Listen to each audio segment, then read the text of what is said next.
একটা বলুন না। এই দুর্গাপুজো নিয়ে আর মানে করো না, দুর্গাপুজো হচ্ছে বাংলার অর্থনীতির একটা গুরুত্ব, ধর্মীয় ব্যাখ্যাতে হয় না। আমি যেটা বলছি, আপনি কি চান কলকাতায় যে বড় বড় পুজো হয় না, বিএসএফ এর নজরদারিতে দুর্গাপুজো বা গণেশ পুজো হবে কেন?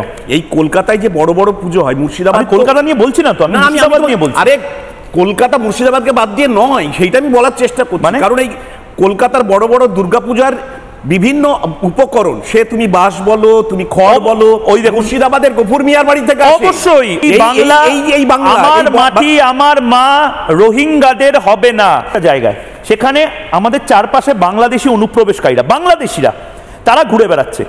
আমাকে এবং আপনাকে যদি ইন্টারোগেট করা হয়, আমরা তো কাগজ দেখাতে পারবো। আরে শোনো ময়ূক, ওরা তো কাগজ দেখাবে না।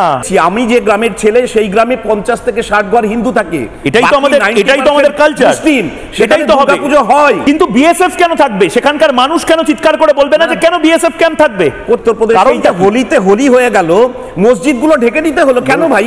আবার জন্য ভাই আপনি উত্তরপ্রদেশে চলে যাচ্ছেন। না কেন যাব না? আর একদম বাংলাদেশের প্যাটার্নে এই পশ্চিম বাংলাদেশ করানোর যে চেষ্টা আমরা বলি, সেটাই বোধহয় হচ্ছে। তুমি